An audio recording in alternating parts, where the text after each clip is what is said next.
Hello and very good morning to all of you. आपका स्वागत है आज की करंट अफेयर क्लास में and it is 9th of November 2020। And आज की क्लास में हम दो इंपॉर्टेंट टॉपिक डिस्कस करने वाले हैं। पिछले काफी दिनों से अमेरिका का राष्ट्रपति चुनाव एक महत्वपूर्ण चर्चा का विषय बना हुआ था। तो वैसे तो यह लाजमी है कि अमेरिका का राष्ट्रपति चुनाव हमेशा ही चर्चा का विषय बना रहे, क्योंकि अमेरिका दुनिया का सबसे बड़ा विकसित देश, सबसे अधिक विकसित देश है, सबसे बड़ी शक्ति माना जाता है इसको। तो इतनी बड़ी महाशक्ति होने की वजह से सभी की नजरें रहती हैं कि कौन होगा इस देश का राष्ट्रपति।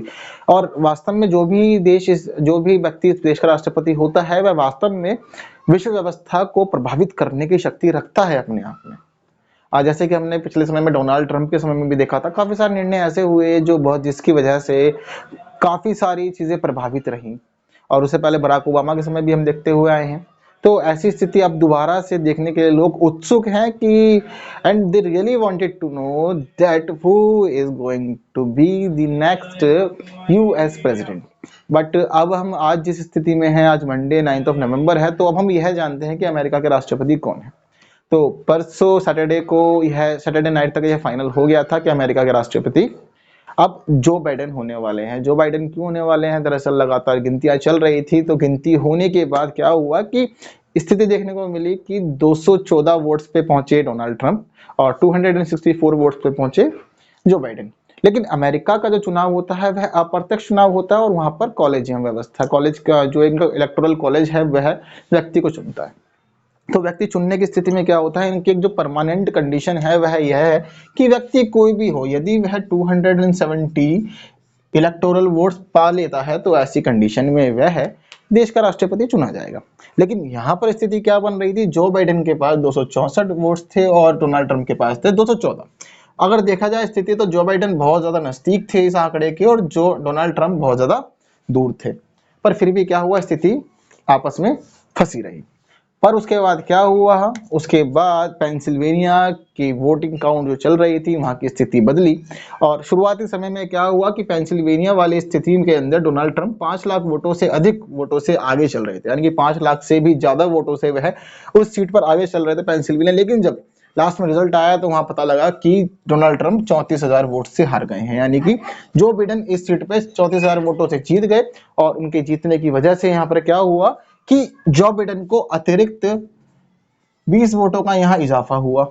ठीक है, केवल इतना ही नहीं, इसके अलावा एक नेवादा सीट भी थी, तो नेवादा की सीट पे क्या हुआ, यहाँ से भी जो बाइडेन को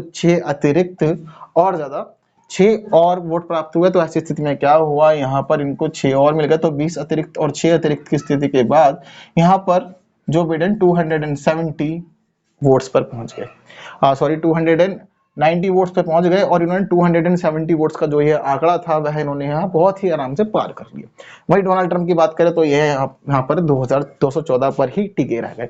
तो ऐसी स्थिति में क्या देखने को मिला हमारे को कि स्थिति बाद में जाकर के बहुत ज्यादा बदली।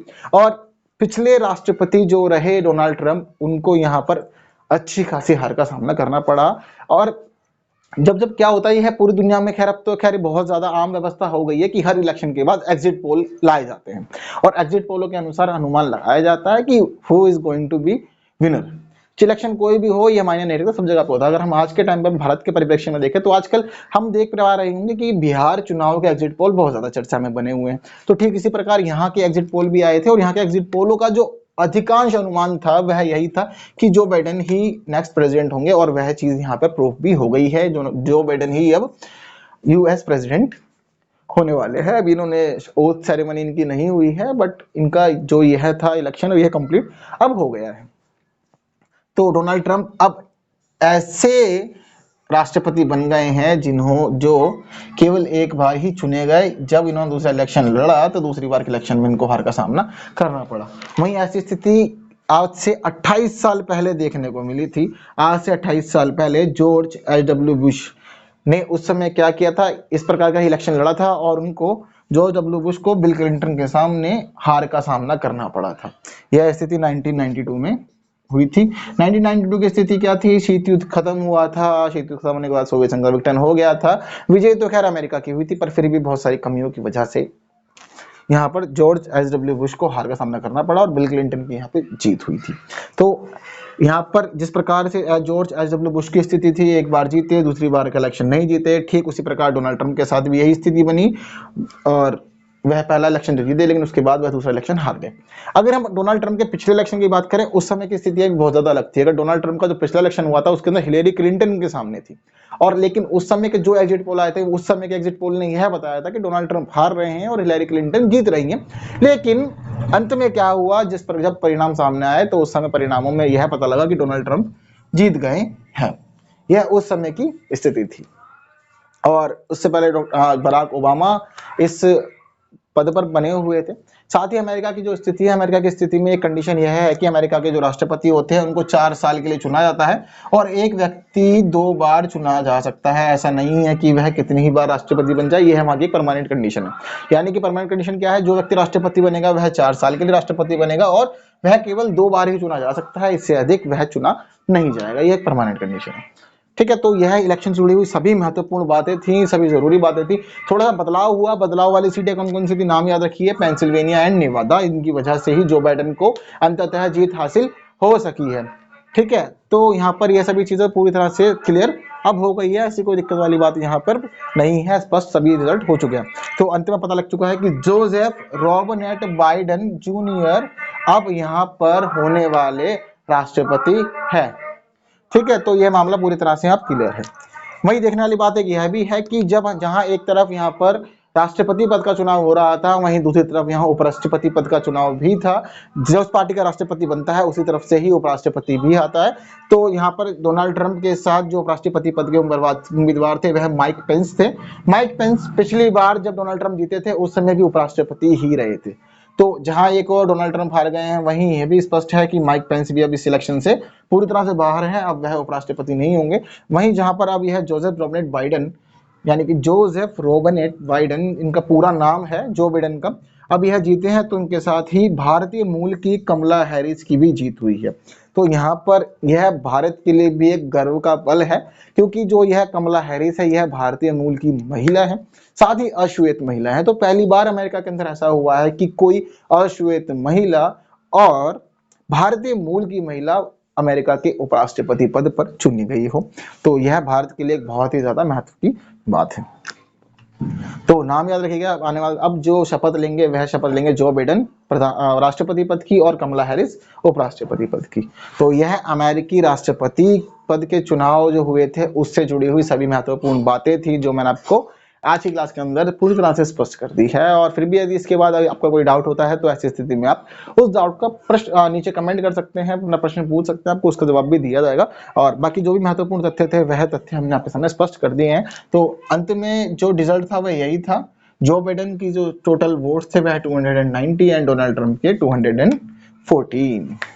चलिए अब अगले टॉपिक को समझ लेते हैं। हमारा दूसरा टॉपिक भी है, जो हमारा दूसरा टॉपिक है वह क्या है, वह अंतरिक्ष मिशन को लेकर के। दरअसल क्या हुआ, यह साल हम जानते हैं सन 2020 कोरोना महामारी की वजह से बहुत ज्यादा उथल पुथल का वर्ष रहा, बहुत ज्यादा परेशानियां रही और जिनकी वजह से बहुत सारे काम हमारे हो भी नहीं सके। तो अब क्या हुआ है कि शनिवार को यानी कि परसों 7 नवंबर को इसरो हमारे जानते हैं कि भारत का स्पेस ऑर्गेनाइजेशन है, Indian space research organisation ISRO. तो इसरो ने क्या करा है, अपना पहला अंतरिक्ष मिशन लॉन्च किया है। अंतरिक्ष मिशन लॉन्च किया है तो इससे जुड़ी हुई महत्वपूर्ण जो बातें हैं वह जाननी हमारे लिए जरूरी है। तो चलिए इसको समझ लेते हैं। यह लॉन्च का काम कहां से हुआ, यह लॉन्च का काम हुआ है श्रीहरिकोटा के सतीश धवन अंतरिक्ष केंद्र से। श्रीहरिकोटा कहां पर है, आंध्र प्रदेश के अंदर है। तो आंध्र प्रदेश के अंदर श्रीहरिकोटा है, वहां पर सतीश धवन अंतरिक्ष केंद्र है। यहाँ से क्या किया गया है, अब यह जो भारत का सन 2020 का पहला अंतरिक्ष मिशन था इसको लॉन्च यहाँ से कर दिया गया है। वहीं एक चीज देखने वाली बात यह भी है कि यह जो श्रीहरिकोटा का सतीश धवन अंतरिक्ष केंद्र है, यह अंतरिक्ष केंद्र वही अंतरिक्ष केंद्र है जहां से चंद्रयान 2 को लॉन्च किया गया था। तो चंद्रयान U2 के समय भी इसी को ही इस्तेमाल किया गया था, और अब जब सन 2020 का पहला अंतरिक्ष मिशन भेजा जा रहा है तो उस समय भी इसी का ही प्रयोग किया जा रहा है। तो ऐसी स्थिति में जरूरी है कि आप इनको जो ये नाम है इनके नाम बहुत ज्यादा ध्यान रखें। हम चांदीपुर का जो टेस्ट रेंज है ओडिशा के अंदर बालासोर तट पे चांदीपुर का, तो वह भी बहुत ज्यादा महत्वपूर्ण भूमिका अदा करता है इन सभी चीजों के अंदर। तो ऐसी स्थिति में इनका नाम याद रखिएगा। तो कहां से पहला अंतरिक्ष मिशन लॉन्च किया गया, नाम याद रखिएगा, सतीश धवन अंतरिक्ष केंद्र श्रीहरिकोटा आंध्र प्रदेश से। कितने बजे लॉन्च किया, लॉन्च किया 3:12 यानी कि शनिवार को 3:12 पे दोपहर को इस मिशन को लॉन्च कर दिया गया था। तो लेकिन एक देखने वाली बात यह भी है कि पहले इसके लिए जो अनुमानित समय था वह था 3:02 दोपहर में ही। तो 3:02 को यह लॉन्च होना था, लेकिन उस समय क्या हुआ, वैज्ञानिकों ने यह पाया कि इसके मार्ग में मलबा आ रहा था। तो उस मलबे को हटने के लिए इन्होंने इसकी प्रतीक्षा की और यह मलबा करीब 10-15 मिनट की प्रतीक्षा के बाद वहां से हट गया। तो उसके बाद इसको 10 मिनट के एग्जैक्ट बाद ही इसको वहां से लॉन्च कर दिया। 10 से 15 मिनट के इंतजार की संभावनाएं थी, लेकिन जब सभी चीजें स्पष्ट देख ली, मौसम वगैरह भी सब कुछ ठीक था, तो ऐसी स्थिति में इसका लॉन्च कर दिया गया और उसके बाद इसको सफलतापूर्वक पृथ्वी की कक्षा में स्थापित अब कर दिया है। तो अब यह कुछ समय पृथ्वी कक्षा में स्थापित होने के बाद में ये अपने काम पे सब लग जाएंगे। इनको बहुउद्देश्यों के लिए लॉन्च किया है। क्यों उद्देश्य के लिए लॉन्च किया है, ये भी समझने वाली बात है, क्योंकि इसको जो लॉन्च किया गया है, इसका लॉन्च हुआ है ध्रुवीय उपग्रह प्रक्षेपण यान यानी कि PSLV C49 जिसका नाम है। यह एक ध्रुवीय उपग्रह प्रक्षेपण यान है, ठीक है। तो यह ध्रुवीय उपग्रह प्रक्षेपण यान है PSLV C49, तो इसके माध्यम से इसे लॉन्च कर दिया गया है। तो इसका यह जो लॉन्च है यह पूरी तरह सक्सेसफुल रहा है, यह भारत की बहुत अच्छी बात है। तो इसके माध्यम से क्या करा है, भारत के जो इसरो के वैज्ञानिक है उन्होंने PSLV C49 के साथ EOS-01 इसके साथ साथ और 9 अन्य उपग्रह भी लॉन्च किए हैं, यानी कि COS-01 और 9 अदर्स उपग्रह यहाँ पे इन्होंने लॉन्च किए हैं। EOS-01 क्या है, नवीनतम भू पर्यवेक्षक उपग्रह है। देखो नाम से पता लग रहा है क्या है ये, नवीनतम, यानी कि सबसे ज्यादा जो नई नई तकनीकें हैं वह इसके अंदर हैंगी। साथ ही साथ क्या है, यह भू पर्यवेक्षक उपग्रह भी है। तो यानी कि इसको खासतौर पर किस लिए भेजा जा रहा है, यह ऊपर जाएगा और इसको जिन उद्देश्यों के लिए, यानी कि भारत के साइंटिस्ट जो भी इससे जानकारी प्राप्त करना चाहेंगे वह सभी जानकारी इसको लेकर के प्राप्त करेंगे। लेकिन अब तक यह उम्मीद जताई जा रही है भारतीय वैज्ञानिकों की तरफ से कि यह कृषि के क्षेत्र में, वानिकी के क्षेत्र में और आपदा प्रबंधन के क्षेत्र में बहुत ज्यादा मददगार सिद्ध होने वाले हैं। तो इन तीनों क्षेत्रों में भारत के लिए बहुत ज्यादा मदद यह करेंगे। साथ ही एक देखने वाली बात यहाँ पर यह भी है कि जो यह EOS-01 है, इसको अंतरिक्ष में भारत की आंख के नाम से भी जाना जाता है। तो यह जो हमारा EOS-01 उपग्रह है, इसको अंतरिक्ष में भारत की आंख के नाम से भी जाना जाता है। क्यों जाना जाता है, क्योंकि वहां पर होने वाली विभिन्न गतिविधियों को कैप्चर करके हमें भेजता है। और हाँ, जिसकी वजह से क्या होता है कि हमें बहुत सारी नई नई जानकारियां मिलती है, अंतरिक्ष के जो हमारी समस्याएं हैं, जो भी प्रश्न हैं, उनको सुलझाने में मदद मिलती है और हम नई नई चीजों को जान पाते हैं। तो जब इस प्रकार की चीजें हो रही हैं तो इसीलिए से, और इन सभी क्षेत्रों में यह पूरी तरह से सफल है, मददगार है बहुत ज्यादा भारत के लिए। तो इसीलिए इसे क्या कहते हैं, अंतरिक्ष में भारत की आंख इस उपग्रह को कहा जाता है। साथ ही यहाँ पर देखने वाली बात एक यह भी है कि यहाँ पर टोटल जो है कुल 10 उपग्रह यहाँ से लॉन्च किए गए हैं, लेकिन ये 10 के उपग्रह भारत के नहीं है। इन 10 उपग्रहों के अंदर केवल भारत का EOS-01 है। इसके अलावा इसके अंदर लिथुआनिया का 1 उपग्रह है, लग्जमबर्ग के 4 उपग्रह हैं और यूनाइटेड स्टेट्स के भी 4 उपग्रह हैं। तो 9 उपग्रह अन्य देशों के हैं, ये भारत के ग्राहक हैं। इसके अलावा केवल 1 उपग्रह EOS-01 जो है यह भारतीय उपग्रह है। और साथ ही अगर हम बात करें PSLV C49 की, तो PSLV C49 की जो हाइट है यह 44.5 मीटर लंबी है। तो यानी कि जो PSLV C49 है यह 44.5 मीटर लंबा अपने आप में यह एक यान है, ठीक है, जो इसकी बहुत ज्यादा हाइट है और बहुत ज्यादा बड़ा है। इसीलिए ही यह अपनी क्षमता की वजह से ही 10 उपग्रह ले जाने में सक्षम रहा है और इनको अच्छे से सफलतापूर्वक वहां ले जा पाया है।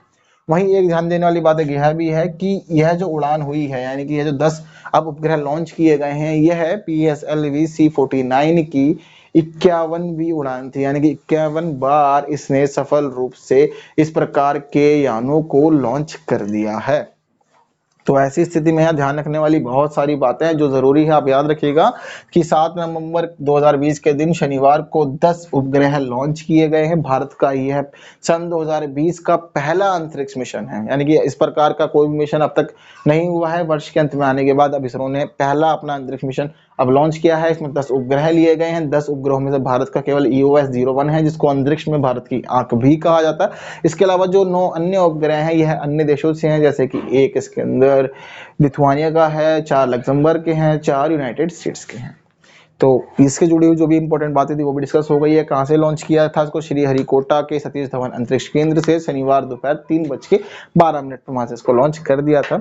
और इससे जुड़ी हुई सभी बातें हमने अच्छे से डिस्कस कर ली है। तो मुझे उम्मीद है कि अब यहाँ पर आप प्रश्न बनाने में पूरी तरह से सक्षम हैं।